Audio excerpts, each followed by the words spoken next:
오늘도 마찬가지지만요. 우리가 예배를 드릴 때마다 사도신경을 고백합니다. 근데 그 사도신경을 고백할 때요. 제가 자 이제 우리 다 같이 사도신경 하시겠습니다. 이렇게 말씀드리지 않죠. 그렇게 말해도 문제가 없습니다. 그렇게 해도 되는데 제가 의도적으로 한 문장을 덧붙입니다. 뭐라고 말씀드리죠? 이 시간 다 같이 사도신경 하심으로 나의 신앙을 고백하도록 하겠습니다. 라고 이야기를 해요. 그럼 왜 그런 걸까요? 사도신경이라고 하는 것은 여러분 단순히 암송을 하거나 혹은 누군가에게 확인받는 시간이 아닙니다. 나 사도신경 안 보고 외울 수 있습니다. 먼저는 내 스스로에게 확인을 시키고 내 옆에 있는 자에게 확인시키는 그런 시간이 아닙니다. 더 나아가서는 어떤 예배 가운데 아무런 의미도 없는 어떤 하나의 순서, 절차 그 정도가 아니라는 거죠. 그럼 사도신경이라고 하는 것은 무엇이냐? 교회가 성경을 통해서 믿고 고백한 삼위일체 하나님을 나도 믿습니다 라고 고백하는 정말 말 그대로 신앙 고백인 거예요. 그래서 제가 의도적으로 그 반복된 표현이 때로는 얼마나 지칩니까? 그러나 그걸 알면서도 제가 사도신경 하겠습니다 라고 멈추지 않고요. 매 예배 때마다 사도신경 하심으로 나의 신앙을 고백하겠습니다 라고 말씀드리는 이유가 여기에 있습니다. 자, 그러면 우리가 믿습니다 라고 고백하는 이 사도신경의 첫 문장의 고백이 뭐죠? 전능하사 천지를 만드신 하나님 아버지를 내가 믿습니다. 아니, 제가 모르는 걸 질문드린 것처럼 순간 전능하사 천지를 만드신 하나님 아버지를 내가 믿습니다 라고 고백해요. 여러분, 그러니까 우리는 어떤 자들이죠? 하나님께서 이 세상을 창조하신 걸 믿습니다 라고 고백하는 자들이 우리입니다. 여기서 중요한 사실이 있어요. 다 분명 믿으시는 분들이시지 않습니까? 그런데 여러분 이 고백 자체가요. 하나님께서 옛날에 오래전에 하나님 이 세상 창조하신 거 내가 믿습니다 라는 것만을 고백하는 문장이 아니라는 겁니다. 단지 그것만 고백하는 문장이 아니에요. 그러니까 우리가 사도신경을 수없이 많이 고백하셨을 텐데 그때 하나님은 세상을 만드신 분이네 단지 창조의 의미로 이 고백을 하셨다면 온전한 의미를 담아 고백하신 것이 아닌 거예요. 그걸 알 수 있는 것이 뭘까요? 이 고백을 한번 보세요. 사도신경의 가장 첫 번째로 등장하는 단어가 뭐죠? 전능하세요. 가만히 한번 생각해 보십시오. 단지 하나님의 창조를 강조한다면 천지를 만드신 하나님 아버지를 내가 믿습니다 라고 고백하면 돼요. 근데 왜 굳이 전능하사라고 하는 단어를 붙였을까요? 이렇게 말씀드리면 어떤 분들은 목사님 창조도 하나님의 전능하심의 사역이니까 전능하심 붙인 거 아닙니까? 라는 생각을 하시는 분이 계실 수 있습니다. 물론 맞죠. 분명 그런 의미도 있어요. 그러나 여러분 단지 이 전능하사가 하나님의 창조만을 고백하는 것이 아니라는 겁니다. 또 다른 중요한 것을 고백하고 있는 거예요. 그럼 그것이 뭐냐? 전능하신 하나님이라고 하는 이 고백 속에는 어떤 의미가 담겨있는 것이냐? 이 세상을 창조하신 하나님은 지금도 이 세상을 다스려 가시는 분이십니다 라고 하는 고백이 담겨있는 거예요. 그러니까 제가 종종 말씀드리지만 하나님께서 이 세상을 창조하셨습니다. 창조하시고 멀찍이 떨어지셔서 팔짱 끼시고 지켜보시는 분이 아니라고요. 잘해봐라. 다 됐으니까 이제 너네 스스로 잘 살아야 돼. 이렇게 지켜보시는 분이 아니라 어떻게 하신다고요? 창조하신 이 세상 속에서 하나님은 지금도 다스리시며 붙잡고 가시는 분이 우리 하나님이시다. 자, 그러면 여기서 중요한 또 다른 질문이 생기죠. 그게 무엇이냐? 하나님께서 천지를 창조하셨다 라고 하는 것이 오늘을 살아가는 나와 무슨 관계가 있을까요? 하나님은 분명 이 세상을 창조하셨습니다. 우리가 그걸 믿어요. 여러분 이따가도 제가 잠깐 말씀드리겠지만 하나님이 이 세상을 창조하셨다라고 하는 거 믿는 것 자체가 대단합니다. 학자들이 그걸 못 믿어서 이 세상을 뭐라고 이야기합니까?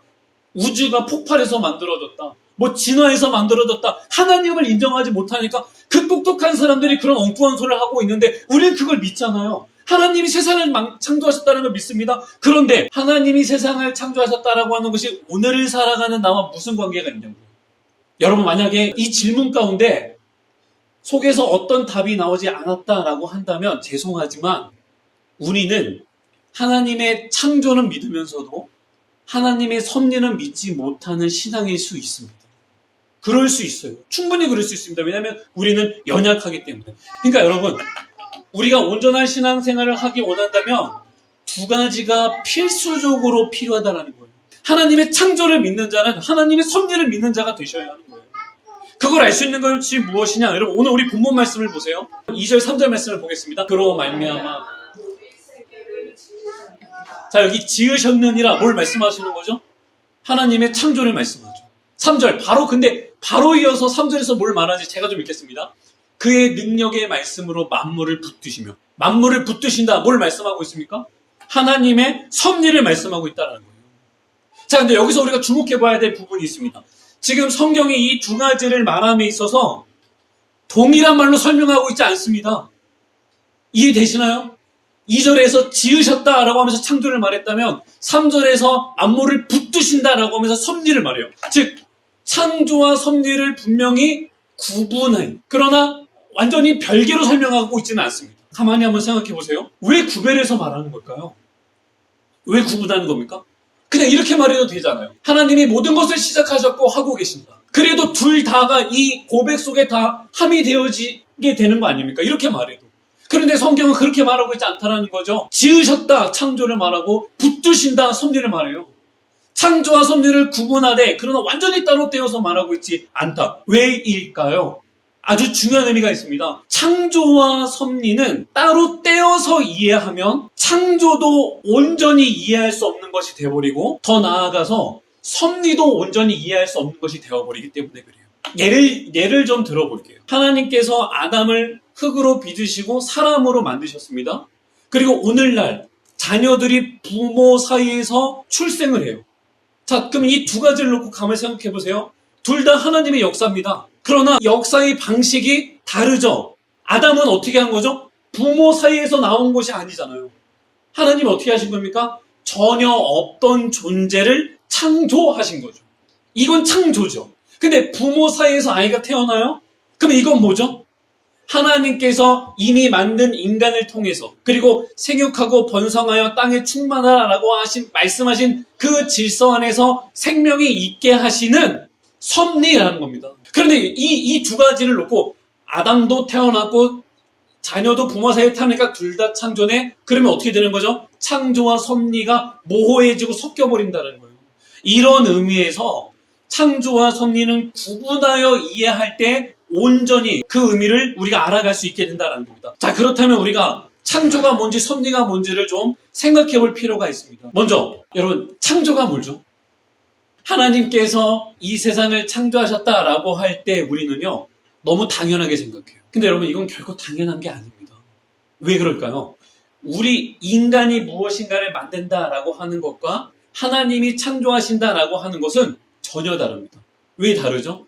인간이 무엇인가를 만든다라고 할 때에는 이미 있는 것을 가지고 만드는 거예요. 여러분, 집을 짓는다라고 생각해 보세요. 시멘트가 필요하죠. 모래가 필요하죠. 돌이 필요하죠. 뭐 나무가 필요합니다. 근데 그 하나하나의 재료들이 다 어떻죠? 이미 있는 거예요. 그리고 이미 있는 것들을 조합하고 배합하여 만들어진 재료고요. 그러니까 인간이 만드는 모든 것들은요 다 이 한계를 넘어가지 못해요. 무슨 말이냐? 존재하지 않는 것을 만들어낼 수 없다는 거죠. 그게 인간이 만드는 창조의 한계입니다. 그러나 하나님이 무엇인가를 만든다라고 할 때는 전혀 다르다. 하나님은 이미 있는 재료를 통하여 세상을 조립하신 것이 아닙니다. 그걸 히브리서 13장 3절 말씀이 이렇게 말해요. 믿음으로 우리가 아나니 보이는 것은 나타난 것으로 말미암아 된 것이 아니야. 여기 하반절 말씀 이해되세요? 보이는 것은 나타난 것으로 말미암아 된 것이 아니라. 이게 무슨 말일까요? 우리가 눈으로 보는 이 세상은 이미 선재되어져 있었던 어떤 것을 통하여 만들어진 세상이 아니라는 겁니다. 즉 제가 지금까지 말씀드렸던 것처럼 하나님의 창조는 무에서 유를 만들어내신 거예요. 우리는 어떻다고요? 우리는 이미 있는 것을 가지고 취합하고 배합하고 조립하여 만든 것이라면 하나님의 창조는 전혀 다르다. 이것이 하나님께서 창조하신다라고 할 때 그 안에 담겨져 있는 독특성입니다. 하나님이 말씀으로 이 세상을 창조하실 때 있던 것을 만들어낸 것이 아니라 전혀 없는 새로운 것을 만들어내셨다. 자, 이것 자체로도 놀라운데요. 하나님의 창조를 조금 더 소급하여 그 안을 들여다보면 더 큰 놀라움이 있죠. 그게 뭘까요? 하나님이 창조하신 것에 담긴 귀한 은혜가 무엇이냐? 하나님의 창조는 계속해서 생명을 만들어낸다는 거예요. 신기하지 않으세요? 여러분, 씨앗을 심으면 싹이 나고요, 꽃이 핍니다. 나무에서 열매가 맺히고요, 아이가 태어나서 자라나요. 우리 앞에도 화단이 있지만 제가 늘 놀라운 게 뭔지 아세요? 저 딸기입니다. 한파가 오는 겨울이 되면 제가 볼 때마다 그 생각하거든요. 아, 이제 죽었겠다. 그 생각합니다. 그 추운데 덩그러니 놓여있거든요. 근데 이제 겨울이 가고 봄이 와요. 이제 덮어놨던 비닐을 벗기고 혹시 몰라서 물을 다 줍니다. 그러면 때가 되면 어떻게 하죠? 딸기가 나와요. 요 앞에 사시는 아주머니 한 분이 계신데 가끔씩 지나다니시면서 이제 저한테 인사하고 빵도 사다 주시고 하시거든요. 한번 빵을 사다 주시면서 저한테 그러시는 거예요. 목사님, 네, 여기 딸기 열렸어요. 그래서 제가 그랬습니다. 얼른 따드세요. 1년에 10개 정도 열리는데 저희 아이들이 보면 다 먹으니까 눈에 보면 따드세요. 그랬더니 막 웃으시면서 네, 그리고 따드시진 않고 그냥 가셨는데 아무튼 딸기 볼 때마다 너무 신기해요. 때가 되면 열립니다.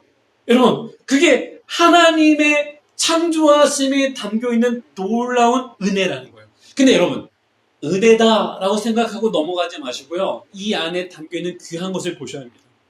우리가 무엇을 알 수 있죠? 하나님의 창조는 무엇이다? 시작이라는 걸 아셔야 됩니다. 이 말을 꼭 기억해 두십시오. 하나님의 창조는 시작이다. 그러면 여기서 우리가 물어야 할 아주 중요한 질문이 있습니다. 꼭 이 질문 앞에 서셔야 돼요. 여러분, 하나님께서 왜 시작하셨을까요? 어리석은 표현이지만 구경하려고 시작하신 겁니까? 야, 얘네 어떻게 사나? 구경해볼까? 심심해서 시작하신 겁니까?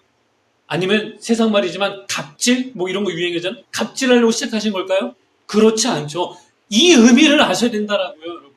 왜 시작하셨느냐라는 겁니다. 창조가 있다. 그리고 그 창조는 시작이다라고 할 때 창조가 시작이라면 시작하신 세상을 붙드시고 이끄시고 만들어 가시는 하나님의 역사가 있음을 아셔야죠. 그러면 그 역사란 무엇이냐? 우리가 말하는 그 역사가 바로 섭리라는 겁니다. 섭리. 여러분, 오늘 우리 본문 3절 말씀만 보세요. 그의 능력의 말씀. 여기 하반절에 여러분, 붙드신다. 이게 무슨 의미죠?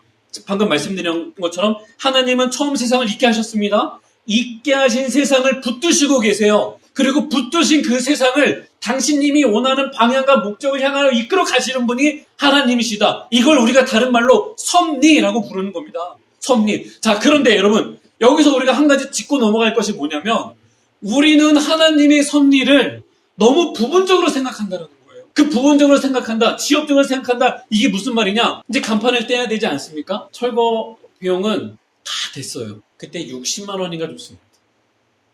크레인 오면 1시간에 그 정도 든대요. 한 50만 원, 60만 원 달라고 한다고 하더라고요. 그러니까 떼는 건 일이 아닌데 크레인이 와가지고 이거 올렸다 내려줬다 하는 게 돈이니까 속으로 30만 원이면 좋겠습니다. 이렇게 기도를 하고 이제 알아봤죠. 요새는 그거 아세요? 어플로 전문가와 연결해주는 어플이 있어요. 거기다가 제가 올리면 그걸 본 전문가들이 연락을 줍니다. 근데 이제 한 20개 가까이 메시지가 왔는데 뭐 서울, 인천 막 온 거죠. 근데 다 너무 머니까 파주에서 온 연락이 있더라고요. 그래서 여기다 일단 연락드려봤더니 전화를 드렸더니 메시지를 드렸더니 전화를 주셨어요. 그래서 여기서 멀지 않은 곳에서 작업 중인데 1시간 있다가 가보겠습니다. 거기 상호명이 어떻게 되세요? 라고 그러시더라고요. 그래서 제가 맡겨주신 이름 교회입니다. 라고 했더니 이분이 그럼 목사님이신가요? 그러시더라고요. 근데 목사님이신가요? 라는 질문에 뭔가 희망의 빛이 보이는 거죠.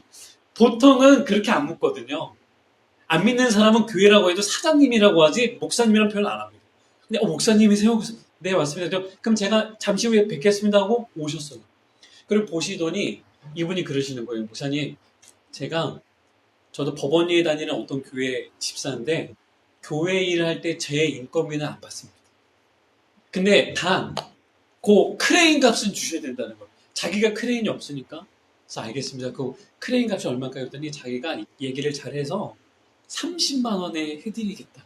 근데 제가 그때 소름이 쫙 돋는 거죠. 제가 속으로 하나님께 30만 원이었으면 좋겠습니다 라고 말했는데 그 말을 딱 하는 거예요. 30만 원은 주셔야 될 것 같습니다. 그래서 저는 기쁘죠. 50만 원, 60만 원이건 안 돼. 알겠습니다. 근데 이분이 뭐라고 말씀하시면 목사님, 근데 거기 이전하는 교회는 10월에 가신다는데 간판은 어디다 두실 거예요? 모르겠어요. 좀 고민하고 있습니다. 근데 우리 공장 넓어요, 목사님. 제가 가져갔다가 그 다른 날 갔다가 설치해 드릴게요 라고 말씀하시더라고요. 그래서 알겠습니다 하고 얘기했죠. 근데 너무 다 은혜를 받으실 표정이라서 제가 은혜 받으시고 드릴 말씀이 아닌데, 여러분, 우리는 이때 어떻게 생각하죠? 하나님의 섭리다 라고 생각해요. 물론 맞죠. 정말 하나님의 귀한 섭리 아닙니까? 그런데 문제는 뭐냐면 성경에서 말하는 하나님의 섭리는 그보다 크다라는 거예요. 여러분, 오늘 이 말씀 다시 한번 보세요. 붙드신다 앞에 뭐라고 되어져 있죠? 만물을. 무슨 말일까요?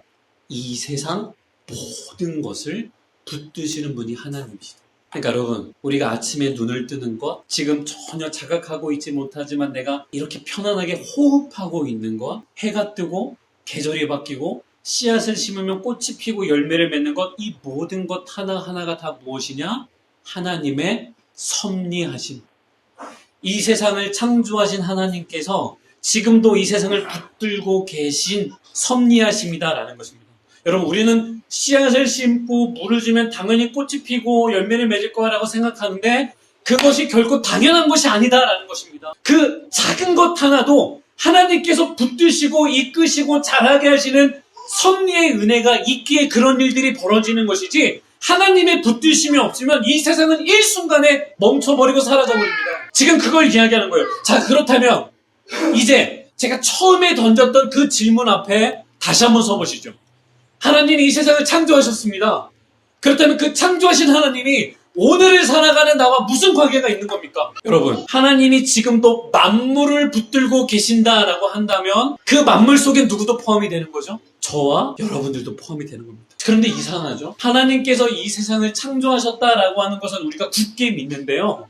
하나님께서 오늘이라고 하는 시간 속에서 나와 함께 하시면 나를 붙드신다라고 하는 것은 우리가 확신하지 못해요. 그래서 내가 무엇인가를 구하고 간구하고 기도한 것이 응답이 되지 않으면 큰일이 날 것처럼 전전긍긍하며 불안에 떱니다. 여러분, 하나님의 섭리가 느껴지지 않고 보이지 않고 이해되어지지 않는다 할지라도 하나님의 섭리는 멈춘 것이 아니라는 것입니다. 그러나 하나님이 우리를 붙들고 계신다라고 하는 것이 우리의 삶에 어려움이 없다라는 것을 보장하는 건 아니라는 거죠. 하나님이 우리를 붙드시고 인도하시고 우리를 다스려 가시지만 그 붙드심 속에서도 이 세상에는 여전히 눈물이 있습니다. 그 붙드심 속에서도 이 세상은 여전히 질병이 있고 아픔이 있고 이해할 수 없는 문제들이 있다.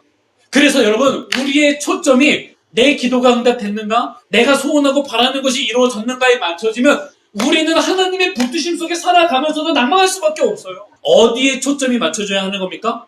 어렵고 힘들고 괴롭고 눈물이 나는 그 모든 순간순간 속에서도 우리의 삶은 하나님의 손에서 벗어나 있지 않은 삶이다. 여기에 초점이 맞춰지실 때 우리는 아무리 힘들고 어려운 상황 가운데 있다 할지라도 낭망하거나 낙심하지 않을 수 있게 되는 것 아니겠습니까?